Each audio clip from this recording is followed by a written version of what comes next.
بسم اللہ الرحمن الرحیم۔ اللہ کریم نے اپنی مقدس کلام قرآن مجید فرقان حمید کے اندر ارشاد فرمایا فَلَمَّا جَاءَهُمُ الْحَقُّ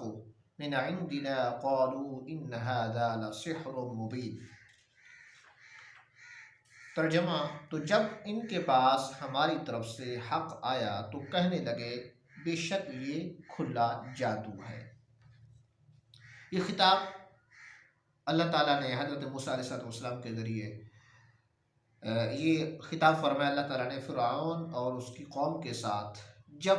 ان کے سامنے حق واضح ہو گیا، وہ حق اللہ تعالیٰ نے حضرت موسیٰ علیہ السلام کے ذریعے واضح کیا، تو جب انہیں اس بات کا علم ہو چکا کہ یہ جو کچھ بھی ہے اللہ تعالیٰ کی طرف سے ہے، تو براہ نفسیانیت کے یہ کہنے لگے کہ بے شک یہ کھلا جادو ہے۔ یعنی اب نفس اس بات کو تسلیم نہیں کر رہا تھا کہ اب ہم کیسے اس بات کو مان لیں، کیونکہ اس میں ہماری بے عزتی ہے، ہماری جو ہے نا جسے کہتے ہیں نا کسی بظاہر چھوٹے نظر آنے والے یا کم لوگوں کی بات کو مان لینا زیادہ لوگوں کے لیے دشواری ہے، تو یہ ایک نفسانی خواہش ہو سکتی ہے۔ بہرحال اب یہ بات سامنے رکھتے ہوئے اس سے یہ معلوم ہوا کہ حق بات معلوم ہو جانے کے بعد نفسانیت کی وجہ سے اسے قبول نہ کرنا اور اس کے بارے میں ایسی باتیں کرنا جو دوسروں کے دلوں میں حق بات کے بارے میں شکوک و شبہات پیدا کر دیں، تو فرعونیوں کا طریقہ ہے۔ اب یہ بات بھی قابل غور ہے، ہمارے وہ خطباء حضرات بھی اس پر توجہ کریں۔ جب ان سے کوئی غلطی سرزد ہو جاتی ہے، جب ان کے سامنے حق واضح ہو جاتا ہے، تو دائیں بائیں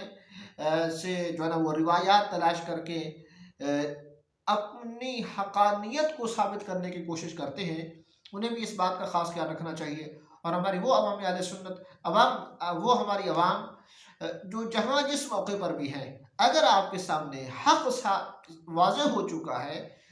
آپ غلطی پر ہیں، تو آپ غلطی تسلیم کر لیں، اور جو حق واضح ہو چکا اس حق کو قبول کر لیں۔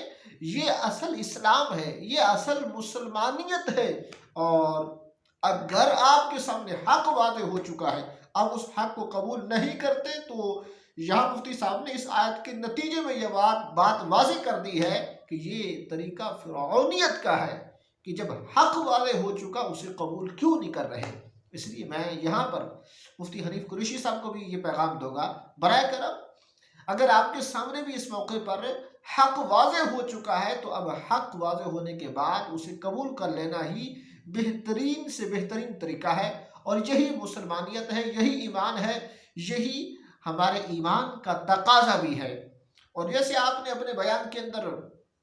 مفتیان دعوت اسلامی کو جو ہے نا کسی گروپ یا کسی فرد کے شاگردوں کے حوالے سے یہ کہا کہ دعوت اسلامی، مفتیان دعوت اسلامی ان کی سائیڈ لے رہے ہیں، تو یہ آپ کی بات بالکل غلط ہے، اور آپ اس آیت کے مصداق ہو رہے ہیں کہ بعد ون اثم کے بعد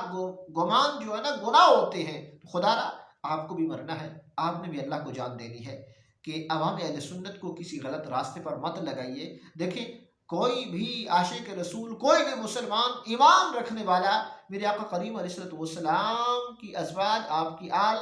آپ کے خاندان کے حوالے سے رتی بھر بھی بغض نہیں رکھ سکتا۔ اگر کوئی ایمان والا جس کے دل میں ایمان نہیں ہے وہ رکھے، اس کا اپنا وہ نصیب ہے، ایمان ہی نہیں ہے نا، میں بات کر رہا ہوں ایمان والوں کے حوالے سے۔ تو اگر آپ یہ کہہ رہے ہیں کہ میں معاذ اللہ جو ہے نا خالی، اگر آپ کی یہ مراد ہے تو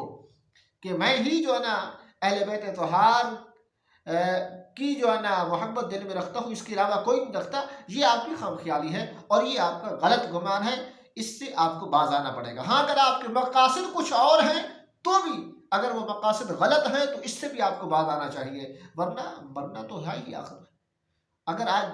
دنیا کے سامنے سر نیچے کرنا پڑتا ہے کسی غلطی کی بنا پر، تو آپ کو اس غلطی پر شرمندہ ہو کر توبہ کر لینی چاہیے، کوئی بھی ہو، میں ہوں، آپ ہو، کوئی بھی ہو۔ اگر بظاہر دنیا میں شرمندگی ہو جائے گی تو کوئی ایشو نہیں ہے، کوئی مسئلہ نہیں ہے، کوئی پرابلم نہیں ہے، مرنے کے بعد تو بہت بڑی شرمندگی ہوگی، وہاں کیا جواب دیں گے؟ اس لیے جب حق واضح ہو چکا تو حق کو قبول کر لینا چاہیے۔ اللہ تعالی ہم سب کو حق قبول کرنے کی توفیق عطا فرمائے، آمین۔ بجاہ خاتم النبی الکریم الامین وصلی اللہ علیہ وآلہ وصحبہ وبارک وسلم.